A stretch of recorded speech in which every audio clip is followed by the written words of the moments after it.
chefe, nós estamos aqui numa mesa, num horário desse, inclusive, que já está abrindo o apetite, não é pouco. Aqui tem um dadinho de tapioca que está lindo, um belo de um torresmo e uns chips de mandioca. É isso.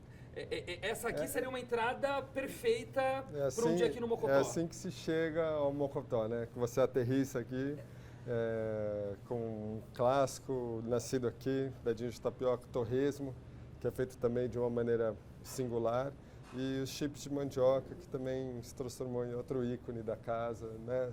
Elementos muito simples, mas feitos com tanto esmero, com tanto carinho, que aí acabam trazendo gente de todas as partes da cidade, do Brasil, do mundo. Então, Mocotó, que é o chefe, é o restaurante do chefe Rodrigo Oliveira, que está aqui ao nosso lado, novo jurado do Masterchef 10, né? Masterchef comemorativo, 10 edições do Masterchef Amador. Ô, chefe, vamos começar a falar um pouquinho dessa história do Mocotó, porque é uma história que se mistura com a sua. Eu acho que não dá para dividir a história do Rodrigo Oliveira com a história do Mocotó, que está completando 50 anos em 2023. Essa simplicidade que você falou, de um torresminho, de um dadinho de tapioca, é o que atrai tanta gente para cá? Talvez seja o segredo do sucesso? olha, Igor, se a gente tivesse mais pistas do que é o segredo, né? Se é que há um segredo, talvez a gente já tivesse 10 mocotós, né? Mas se a gente não sabe ao certo, a gente tem algumas pistas, né? Algumas suspeitas de que enfim, o que faz um restaurante de cozinha sertaneja, né? Que foi uma cozinha muito estigmatizada. Não era, quando a gente começou, não era uma cozinha desejada, né? Assim, não se falava disso na roda gastronômica, né? O que se falava de cozinha sertaneja, né? Que era pesada, grosseira, feia, indigesta, pobre, né? Era isso que se dizia. E a gente está também numa das beiradas da cidade, né? Aqui na Vila Medeiros, tá um lugar também que não estava dentro do roteiro gastronômico de São Paulo. E o que eu penso que fez com que a gente conseguisse ir alcançando as pessoas foi contar uma história verdadeira, né? Por que um restaurante sertanejo na Vila Medeiros? Porque era uma família retirante do sertão pernambucano vivendo na Vila Medeiros. Então essa era a nossa verdade. E de alguma forma, né, com o lastro que a cozinha do meu pai formou aqui, seu José Almeida, né, com as coisas que eu fui trazendo e buscando, a gente de alguma forma foi construindo uma linguagem que conversava com a cidade, conversava com esse setor gastronômico, né, mas que mantinha a essência das nossas origens, das nossas raízes. Então, acho que o grande feito, né, o inédito do nosso trabalho foi construir essa linguagem universal, né, sem perder essa originalidade, né, porque a originalidade está ligada às suas origens, né? A essência, então, né? Exatamente. Então, a gente exalta o sertão, mas entende que está em São Paulo, entende que está na periferia, entende o momento gastronômico. Então esse sarapatel aí de singularidades, né, da nossa história, que eu acredito que faz acontecer o Mocotó como ele é hoje. Assim. E quando seu pai saiu lá do sertão e veio para cá, ele não saiu de lá pensando, vou para São Paulo para abrir um restaurante. Acho que longe disso, né? Acho que essa história, na verdade, nasceu contigo. Como que foi a vinda do seu pai para cá? Meu pai é o típico retirante, né? Meu pai e minha mãe. Meu pai veio primeiro, trabalhou em feira, fundição metalúrgica, malharia, enfim, os trabalhos mais pesados aqui. E aí foi namorando com minha mãe por correspondência e tal, pediu a mão dela em casamento, e aí foi para lá, casou, vieram juntos para cá.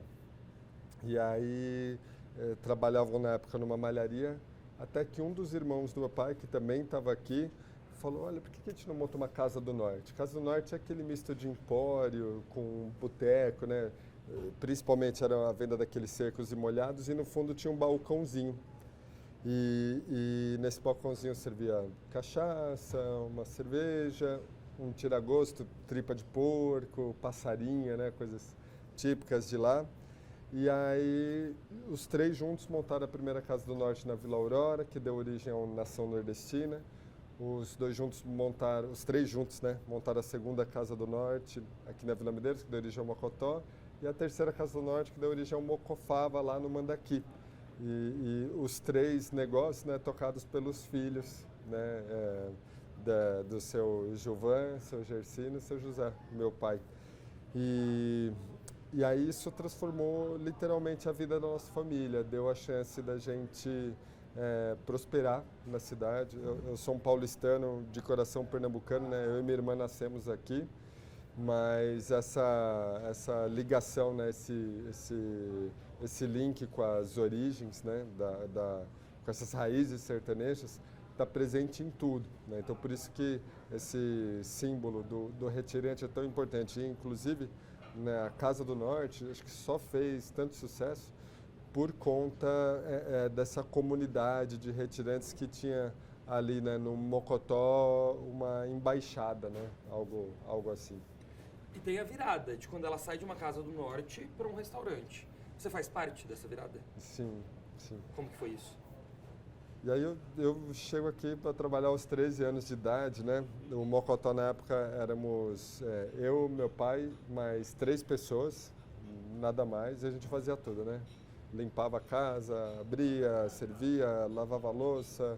Eu lavei tanta louça que acho que eu merecia o título de PhD, porque na época não tinha máquina de lavar, né? Então era ali, né, 10 horas por dia esfregando aquelas cumbucas e tal. E aí, por intuição, eu fui construindo um espaço ali, meio a contragosto do meu pai, que não me queria por perto, né? Acho que ele pensava que não era nobre o suficiente, né? Esse ofício. E queria que eu estudasse, queria ver minha irmã formada. E aí eu fui estudar engenharia ambiental, depois gestão ambiental. E foi no ambientalismo que eu conheci gastronomia. Por incrível que pareça, o irmão de uma colega de turma estudava gastronomia no primeiro curso superior, né, do país. Eu falei, nossa, você vai para a faculdade aprender a cozinhar? Que coisa é essa, né? E aí ele falou, sim, a gente aprende a cozinhar, aprende gestão de restaurantes, aprende sobre banquetes, aprende, enfim, aprende todo esse universo, né, relativo à gastronomia. E eu falei, nossa, isso parece ser muito legal. Dessa convivência, nasceu a curiosidade e aí uma paixão, porque a nossa família não acessava esse universo, né?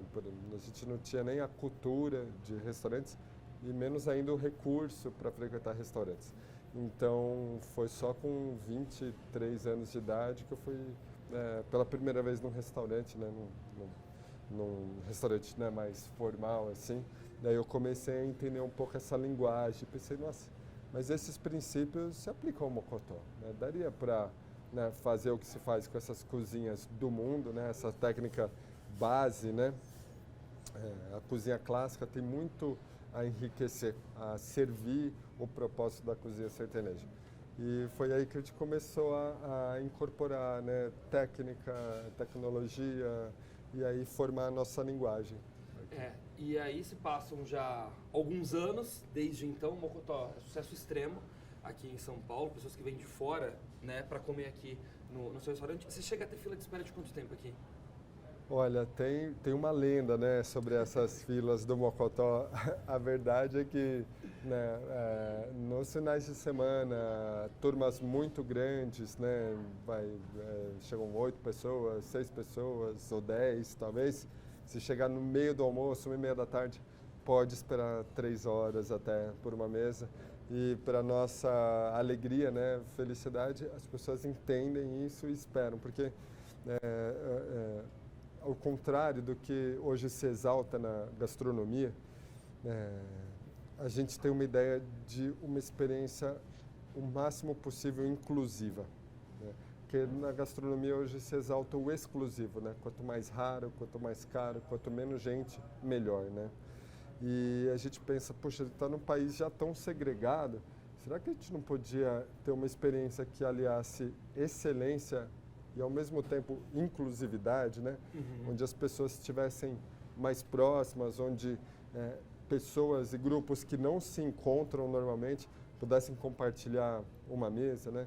E aí, se não é sobre fazer as pessoas se sentirem exclusivas, é sobre fazê-las se sentirem parte, né? Parte desse contexto, parte desse universo. Aí a pessoa entende, poxa, eu estou vindo até a Vila Medeiros para participar de um negócio onde eu não vou ter reservas, não vai ter uma carta gigante de vinhos, não vai ter nem ar-condicionado.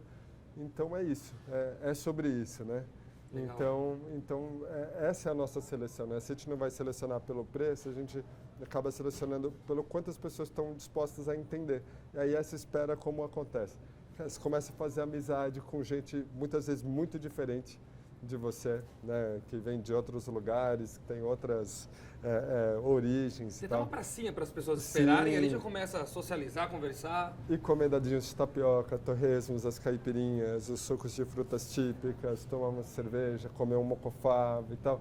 E aí o que a gente sente é que na maioria das vezes as pessoas não se dão conta desse tempo de espera, acaba passando assim. E aí a gente consegue fazer fluir o serviço, né? Ao passo que durante a semana é sempre mais tranquilo, então raramente vai ter espera durante a semana, e quando tem é muito curta, porque durante a semana as pessoas normalmente têm que comer mais rápido, voltar para o trabalho, ou tá ali no final da noite jantando com a família. Então sim, nos finais de semana, feriados, a gente costuma ter, né, casa cheia e espera. E algumas pessoas às vezes chegam e falam, puxa, adoraria ficar, mas não tenho tanto tempo, eu volto outro dia. E assim a gente vai, né, manejando e tentando incluir o máximo possível, né, de pessoas. O chefe tem muitos prêmios, reconhecimento internacional, a gente vai falar na reportagem, porque se eu começar a falar aqui agora, a gente vai ficar até as 2 horas da tarde falando. Pode me passar um guardanapo, por favor, chefe? Por favor. Por quê que eu vou pegar esse guardanapo? Porque dentre todos os prêmios que o chefe já ganhou, tudo que tem de destaque, tem isso aqui que com certeza você de casa já viu em algum barzinho, boteco.